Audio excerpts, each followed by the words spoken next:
We're just starting to get some thunder from the gathering storm, folks. Kind of like the storm that's gathering on YouTube. Yep, indeed. You know, reality often parallels what's going on elsewhere. And the reality is thunder and lightning and hail and rain are headed this way. Yep, they are headed this way. And, oh, you hear that. Now, I better get moving now because this location is way up high. That means if I stand out in the open up here, I'll probably get struck by lightning. And YouTube might never get a chance to hear my video comments. And boy, that'd be one terrible thing, wouldn't it? Wouldn't that just be a hoot? It's a hoot. Uh-oh. I could get struck by hail. And it could be hail and farewell, everybody. Just hail and farewell. Once again, we're coming down on the Vestal Community Band's stage here. They're not here today. They'll probably be here either this Wednesday or Thursday. That's normally when they're here. I think it's usually Thursday. Around 4 p.m. or so, I believe. And they do it every week during the summer, I think. But, you know, I don't have the director with me today. He's a professional musician, by the way. He's, as a matter of fact, he says the difference between a professional musician and one who's an amateur is that you have to have a body of work, you know. And of course, in some cases, you just have to have a body. That's a joke, son, that's a joke.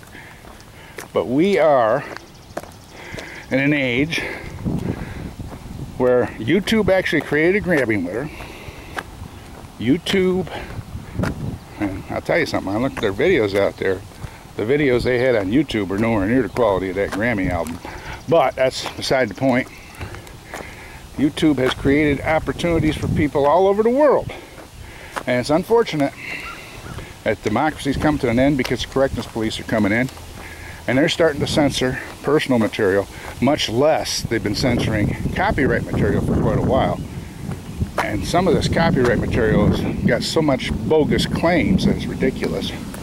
Although I don't know, if I ever learn how to read Chinese and Korean and Vietnamese and some of these other languages, I might finally be able to figure out what the heck these organizations are. Although I have no way of tracing them. In fact, I have no way of tracing whether or not some of these other organizations are. I've tried Googling some of them. I think some of them like UMG and WMG and some of these other copyright outfits actually do have something on Google where I can figure out what they are.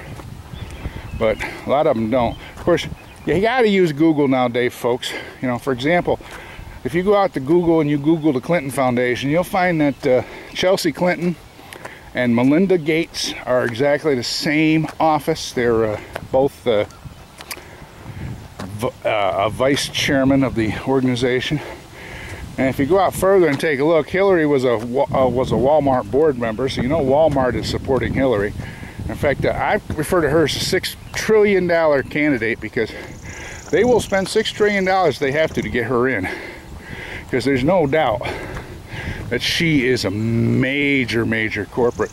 And all you really got to do is Google a little bit and you'll find this stuff out. I mean, it's not a rocket science, folks.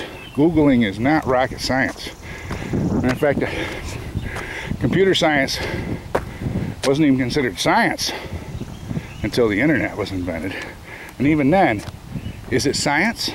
I mean, what you're doing is you're creating a huge worldwide version of human knowledge. Now, is knowledge by itself science? That's a question for the scientist people. I mean, and you know, to answer that, I don't know. Because computers didn't used to be considered science because the first programmers were women, and heaven forbid a woman be considered a scientist back in the old days, I'll tell you that. Oh well, y'all have a good day. I'm gonna get out of the storm.